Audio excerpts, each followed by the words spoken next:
All right, embracing feedback.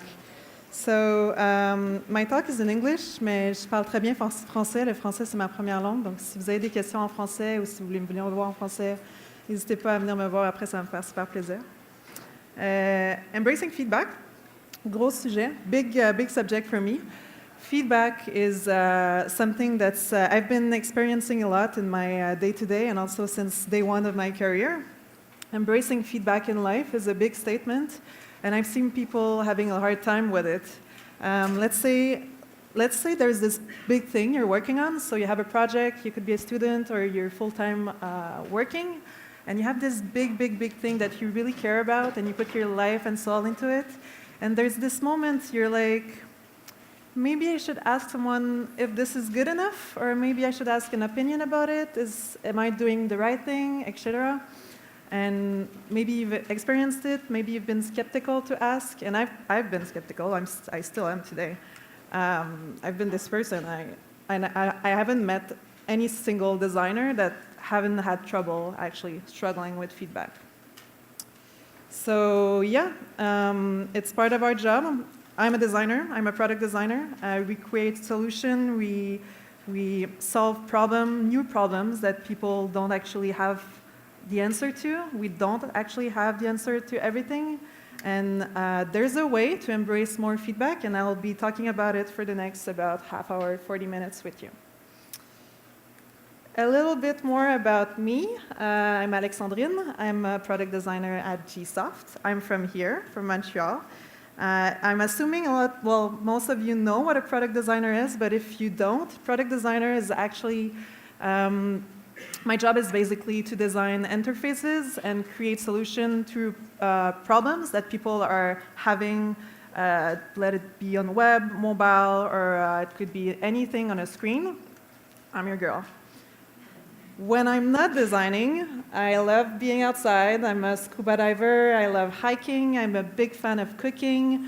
I love meeting new people. I'm the biggest dog lover you'll meet. Dogs are like my people. I've had dogs all my life. Like you could ask, I have some colleagues with me, and you could ask them. It's a big part of my life. So yeah, don't be shy and poke me afterwards if you want to know me more. If you want to talk more, I'll be really happy to. But when I am designing, though, I'm working on a software called Office Vibe. And Office Vibe is a web-based software that we do here in Montreal in a company called GSoft. And I don't want to sell Office Vibe, but just to give you a little more context, we actually build a software that managers use to build better teams, happier teams, and more performant teams. And in my day-to-day at GSoft and Office Vibe, I work a lot with different expertise. So I work with designers, developers, management, upper management and C-suite levels. It could be writers, support, etc. And I've come across a lot of situations where people from different expertise working on one single product create sometimes, feedback create a lot of conflicting situations with this due to clash of opinions maybe, or stress around deadlines, visibility, etc. And I keep thinking, why is it so easy to create conflict with peers and people that are supposed to be working on the same mission, same product all the time, and it's still there constantly? It can really be a struggle to address feedback when conflict is in the room. It creates stress and frustration. But meaningful feedback really is the key to build trust, alignment, and it's very crucial, especially if you're working in tech and product, to make sure you're on the right track all the time with your peers. So how can we address these uncomfortable situations around feedback? I'll take a quick step back and start by talking about the creative journey. The creative journey is something that everyone is going through when you create anything. It could be, let's say, it could be a script for a movie. It could be an agenda for a meeting, an Excel sheet. You're creating something, and you're going to go through the creative feedback. And being a designer, I go through this all the time, designing visual elements, designing interfaces, figuring out how to solve problems with the best case scenario while knowing how to code it afterwards. And it can be really stressful. So yeah, anything creating an artifact, you'll go through this. And we have this myth of the creative journey where you have a new project and it's exciting, it's challenging, and it's fun. You start there and it's like, yoo-hoo, hell yeah, this is cool. And then you get the adrenaline rush and you start the project. Basically, this is me while creating this presentation to you guys.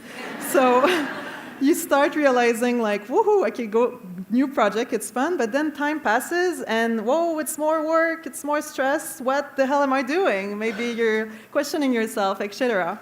And you start to procrastinate and then it's uncomfortable and then it starts to build up and you go, you move, you go on and then you go have this straight line until the very end of this project.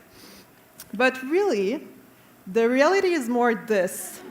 So you do have a new project and it's fun, and it's exciting. You still have the rush. It's super cool. But as you go through it, you still have this downhill, and it's like, okay, you're questioning yourself. But you find a solution. Okay, this is good. Oh, okay, you bump into an error. You go back to where you were, and then you go slowly around, and then you create your thing more and more until you reach the very end, the finish, and your project is done. And a lot of people feel driven to create stuff, but find it really hard because of this. No one has come up with the perfect solution to various versions of like writer's block or blank page syndrome, white page syndrome. And it's not a straight line, it's messy.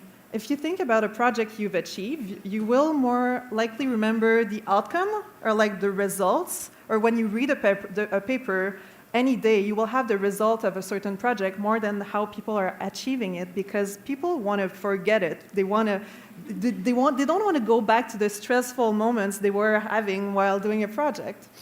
But feedback can really help you out while you're going through this.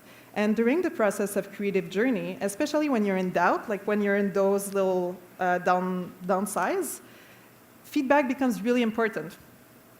Being a creative, anyone creating... Oh, by the way, can I have a show of hands who's working with designers or are designers here? Okay, good. Good. So, you all. Being a creative, the sensitivity surrounding your work can double due to the subjectivity nature of the feedback you'll receive. And we usually tend to wait around these areas to ask for feedback. When something is good enough, when we feel something is finished enough, we go and we ask for feedback. Because this is actually where people are more comfortable asking for it. But in reality, we should focus more to ask it around these areas. And there's one missing, actually. So yeah, around these little downhill moments, because it's where you're doubting yourself. It's the most difficult periods. So how can we reduce stress and embrace constructive feedback? If we go back, I'm just taking Office Vibe as an example because it's close to what I'm doing day to day. Last year, we rebranded our whole website, so the marketing website, and we launched a new website. And it meant opportunity to improve our user experience, tackle more important design issues we know we were having that affected maybe like from awareness to acquisition of a user. And just for context, the website of Office Vibe has around maybe 15 to 20 pages from the homepage, and this is not like going through our blog and help center, and it's a lot. It's a big project. So when we first began, we scoped it down to 3 pages. We were a team of 3. So there was Anders, my product owner, Frank, a developer, and me as designer. 3 people, 3 pages, focusing on the most crucial information that we needed available on the website. And it became a big hashtag, just 3 pages, because it's like 3 people, 3 months, 3 pages, and it sounds really, really simple. But we were going so fast and iterating so fast, we needed to ask feedback really often. And we had a lot of feedback during those times. that this is just like a small part of it. This is like day to day. We had feedback all around the globe, which is normal because we were going really fast and we had to ask feedback regularly to make sure we were moving in the right track. But how do you prioritize all these feedback? How do you make sure everyone agrees, everyone aligns? And how do I make sure it's not becoming overwhelming with my work to get this all? And there's this feedback model. When you go through feedback and you're going to ask for feedback, whatever work you're doing, you're going to go through basic steps, those steps, and we'll go actually right now through them really quickly. You want to start with remembering the people around you with the context. So what are the goals and constraints on your project? What are you doing? What's your project? Remember, remind the people about it. What are the impact, the changes? And these are like the 3 circles. And then you want to invite the feedback. You want to get people to answer their opinion, and then the struggles begin, and then conversation, etc. Clashes of opinions. Maybe people are not aligned, so you go back, and then you clarify more, and you go through it as often as you need to. And then as soon as everyone's aligned, you move on. So this model is pretty straightforward, but I want to highlight 3 particular notions that you'll need to keep in mind when asking for feedback, and it will help you reduce the stress around any situation when you need to ask feedback. And these 3 notions are those: context, that I mentioned really quickly, communication, and the mindset. These 3 are really key to when you're asking feedback, to make sure your feedback you receive is relevant, but also applicable to your project. So let's start with the first one, context. You want to set yourself up for success from the start, and context is really, really important. You need to give enough details on your project to the people you're talking to. You want to remind people of the goals, like I mentioned, what exactly people are looking at, what is missing, what you know is missing, so they know too, what needs work, what is good and doesn't need feedback, etc., etc. What are people solving, basically, with you, to make sure people get their focus on the right thing at the beginning. So going back to our model, this is where context happens. And it's a big part of my job, a big part of a designer's job, to articulate why we do what we do, to make sure why the craft is important, because sometimes people don't really know it all the time. And when building an design for an interface, we need to make sure everyone understands the reason why we did this design, why it's working or why it's not. And explaining the context will help people focus on this and on which feedback they should give you back. And it's super important to distinguish 2 particular kind of feedback when you're going to receive it afterward. There's the blocking feedback and there's the advisory feedback. And the former are changes that must be addressed on your project. So the project can't move on without it. It might be a design interaction that doesn't align with your goals, or maybe it's written content, maybe it's legal stuff, etc. And, for example, going back to our redesign, those are the 3 pages I mentioned before. We couldn't go online without at least explaining what the product was, of course. So whatever benefits the user was from using it, had from using it, the prices, of course, so how much it costs. And this was the context we basically built our first project, so our first version of the website.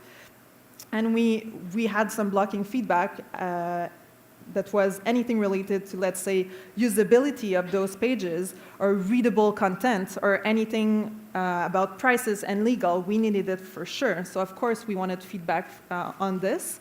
But advisory feedback includes things like nice to have. Maybe we wanted to add motion in our illustration. Maybe we wanted our visual assets to be more creative, or maybe it wasn't particularly on brand, which wasn't so blocking, so we still delivered our project. Anything about changing style textiles, etc., it wasn't blocking, so we could move on. And debating blocking from advisory will really help you prioritize all the feedback you receive. It sounds silly, but it's super important. And this brings me to my second part. This is my colleague's favorite quote. Good feedback is like a miniskirt, short enough to retain attention, but long enough to cover the subject. And you want to time box your feedback. You want to make sure it's concise, it's precise enough. If you're asking for feedback, make sure it's always relevant, or at least keep what's relevant for you. Maybe you're in a meeting with colleagues, you might want to suggest an agenda. So like, hey, there's this new header for this design. Let's talk about it for the next 10 minutes, and then we'll move on. So learn how to discuss feedback without wasting your time, without being bored or boring people, and without offending anyone. So prioritize also the feedback as soon as you get it in your head or on paper. This will help a lot. Time boxing your feedback will not only show your team that you're respectful for their time, but also force people to be concise and precise on their feedback. So context is done. Let's talk about communication. So you had your context, you prioritize your feedback, or you're going to ask for feedback, and now it's where the fun begins. You want to apply the right communication. Applying the right communication during feedback can really improve the feedback you'll receive, and make sure you apply the right vocabulary during a feedback session or during a conversation you're having with someone. Use a common language with the person you're talking to. So as your listener, if you want your feedback to be effective, because feedback can really be misinterpreted easily. When inviting feedback, consider your choice of words carefully and remember that people react differently depending on the different kind of communication you're having with them. Nothing annoys more a designer or creative when you say like, jazz it more or make it pop. Just give examples and why. Be specific. So bringing back the context on the table, make sure you communicate well when it's time to invite the feedback.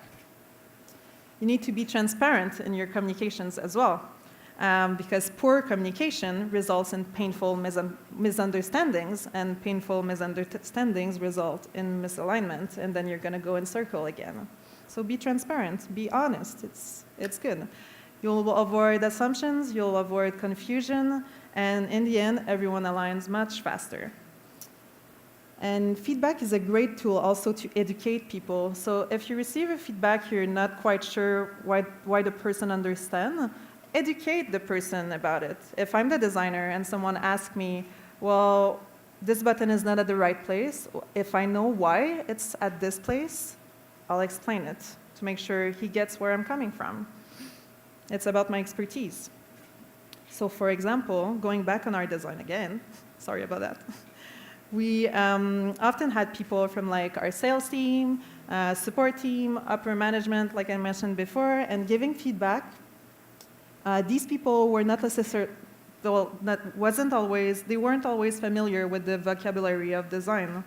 So when taking decisions, such as let's say a layout of the page, instead of talking about like how I did my textile and my UI to make sure my design system was good, I was going to say something more appropriate, yeah, since we're redesigning, we had some new visual assets that we need to make for Frank, our dev, and since it's all new, he's going to have to code the whole thing, so it's going to be more time. So let's make decision based on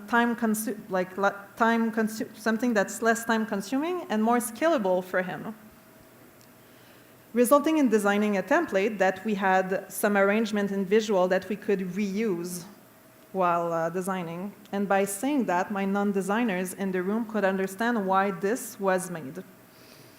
Communicating with a clear vocabulary that everyone understands will also help you build transparency within your team.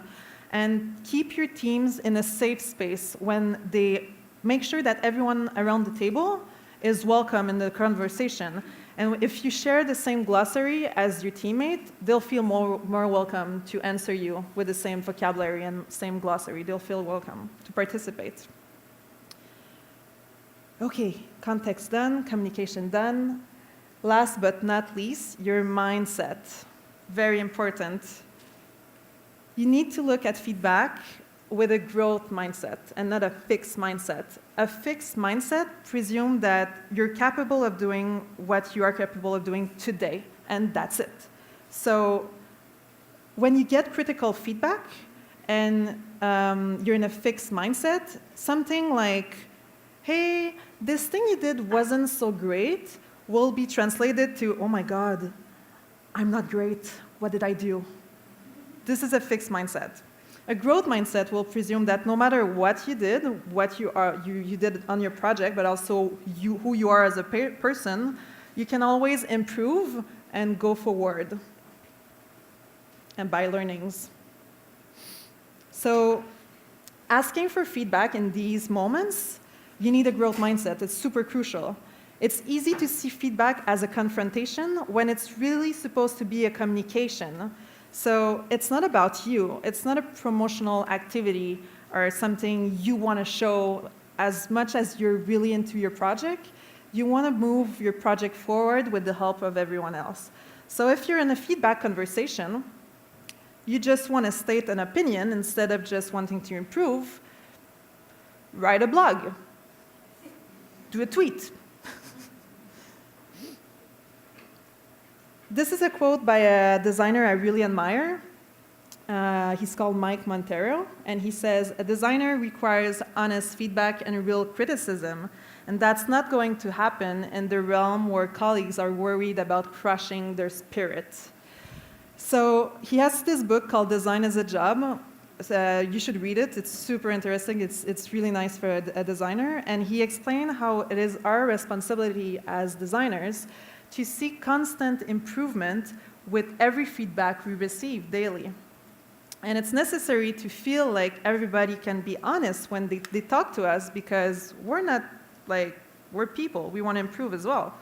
As long as everybody's transparent and decent and have candor, it's fine. As a designer also, we should push our ego aside. We all have egos. Everyone has egos. It's just the difference between how much you are aware of your ego when you're having a conversation about feedback. And if you don't know something about anything, if you don't know the answer, it's fine. Be vulnerable. Say you don't know about it. We're humans.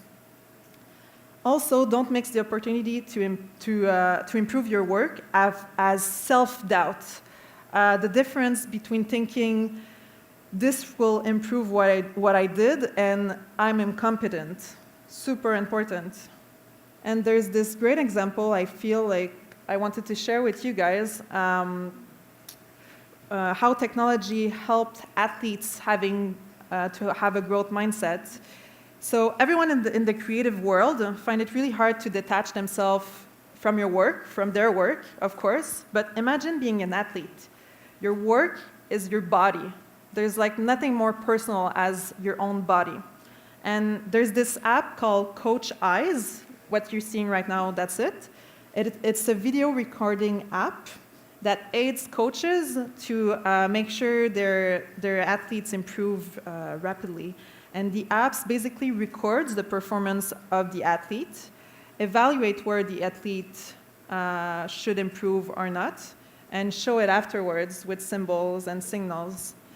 And by showing the athlete his performance on a screen, instead of having the coach tell him directly, was proving much more effective, and the athlete could perform much better in a shorter time afterwards.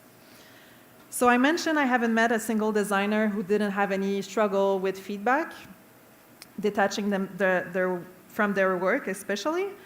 And we just need to make sure that we understand that the critique is not to us, it's not to the creator, it's on the work itself and how we can improve it.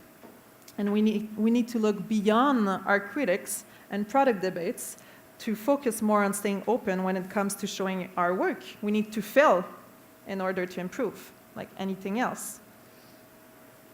And we have this exercise we've tried at Office Vibe. We have a few exercises, but this one I wanted to share more because it's related to the growth mindset.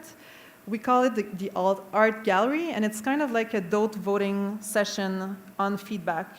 When a new design proposition is done, so let's say header, blog, or anything on the interface of design, we actually print it and put it on the wall. And instead of sharing our design or our feedback from a person to person, we actually all get up and vote with dotting like small dots, like green dots and red, and one red for whatever I don't approve of, and green for what I approve. And we go and we put these dots on the design all at the same time. So it's much easier to see afterwards where our focus should be. We concentrate around the red areas, of course. And discussion on things that matter most on the team is much more relevant afterward versus going through everything at once. It's also a great way, by reflecting this on a wall, it's also a great way for the designer to detach himself from his work and also detach the emotional aspect of the work itself, putting emotions aside. The last thing I wanted to share, which is also a super important thing, is listen. Please listen to what people are telling you. Listen to what people are saying to you. When you talk, you're only repeating what you already know, but when you listen, you might actually learn something new. This is Dalai Lama. Active listening is one of the most important notions you'll ever get to learn in life. And I'm not saying this as a designer in a product tech environment. I'm saying this as a human having conversation with other humans. I don't even know why we say active listening. Listening should always be active listening. Make sure you listen and you understand about what the feedback is about before you start thinking about like what you're gonna say afterwards or what you might do for dinner tonight or whatever. Just listen to the person. By listening to the feedback, also, and maybe it's something that you don't particularly share, like an opinion that the person has, and you're like, I don't agree with this. Then by listening, you can also make sure that you dig deeper and you ask why afterwards. Maybe you don't agree on, I don't know, a color you picked on your design system. And okay, sure, fine, great color, but why? Tell me more. What's the reason behind? And you dig deeper and you go seek the actual reasoning. Maybe it's a business reason, or maybe it's just an opinion. And then you go back to prioritizing your feedback from blocking and advisory. You want to make sure that everyone understands the reason why behind, not only for you, but also everyone's in the room. So in short, feedback model, it's a great way to practice and ensure that there's a feedback culture within your team, but it's also a great way to embrace feedback faster. And remember, in short, if there's 5 things I want you to remember, these are the 5 things. You want to get everyone aligned first by context. You want to start on the same track by explaining everything what's going on the project.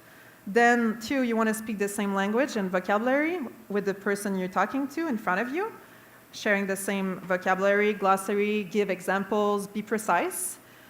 3, you want to keep an open mind. So also open mind in front of your work, but open mind in front of everyone else that's surrounding you. And everything can always be improved. 4, you want to detach yourself from your work as a person in design, creative, but also anyone else. You need to detach yourself, and this is not about you, it's about your project. And then 5, listen, please. Listen to what is being said and understand where the person is coming from. Make sure you go all the way to understanding the reason behind an opinion.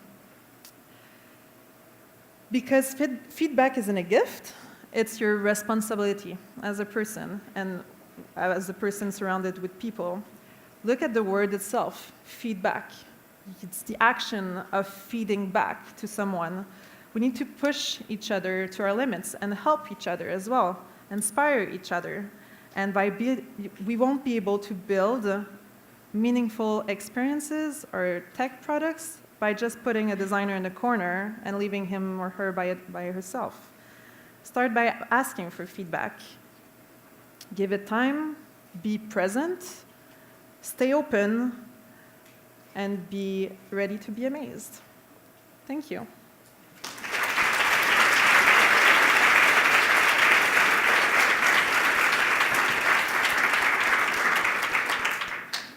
So we have time for some questions. We have the microphone there, if anybody wants to ask. N'oubliez pas que je parle français aussi. Si jamais.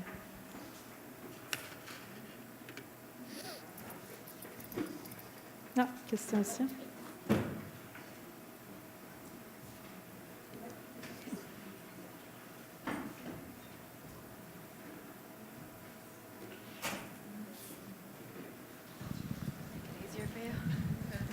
Hi, thanks for the presentation. It was really good. Thank you. So I'm a product manager, and I've worked with many product designers, and they'll hold these sessions to get feedback. And I've noticed that some people, the designer themselves or whoever working on the project, are really personal, or they feel personally attacked, or if you're working with someone like that and you feel that the feedback is not personal at all, and it's really just try to help out with the project, do you have any advice on how to, kind of calm down the situation or work with that person? So when you say the feedback is personal, is that the person is not really open to it, I'm guessing? So like they're taking it personally? Like they failed at, something, at that, but it wasn't meant to be that way. Okay. Well, it could be, I would say, multiple things. Maybe the person took it personal because of the vocabulary, I'd say. Maybe focus more on the goals of the project and not what was the version that this designer did, or what it was good or bad. Also bring good and bad things on the table, not always like critics, of course. We call it I think the feedback sandwich, which is a bit weird. It's like you start by good and then bad and then good. I'm not sure I agree with this, but balance it for sure. And to be honest, I wouldn't have a perfect solution for you, but I would say try to bring the subject on the goals. It helps a lot, and whatever is around the project and where you want to bring the project furthermore, and not on the actual design. Like, why is it not working? Is it maybe something that is subjective? Then you have you need a conversation about the colors and everything, but maybe it's a business goal, and bring this back on the table as well. Thank you. My pleasure. Anybody else? Oh, we have a question in the back.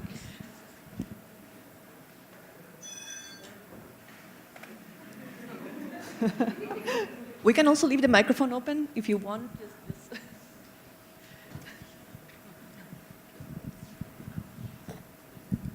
I'm a team lead for a tech company. I work with one designer and 6 programmers. How do you deal with feedback that is wrong? If your designer tells you, you cannot do that from a UX perspective, and you know that you cannot do that from a tech perspective, how do you deal with your product manager and with your product owner and your CEO wanting to do it anyways? To do things? Like, Yeah. I mean, when you're Like having... putting too much content in a very small pop-up. Like that. That's my issue now. And we build it anyways, and now we're rebuilding it because it was wrong from the beginning. We can see that feedback gets a lot of emotions in the room. I would say that I experience this all the time also, and I also try to bring it back to the business also all the time, because this is what they talk about. If it's a C-suite or a manager, upper manager, they want to make sure the project gets on the right track and gets approved on business goals and strategy and vision. And sometimes it's not just about the text that's too big. Maybe it's about staying to the point, and do you need all this text for the person to understand what the product is about or whatever text there was? But like, let's say you have a text on the layout of a homepage. Maybe you want to cut it short because you don't need more for now. The person understands. It's fine. You don't need to like put all the page full of text. I would say try to bring examples also.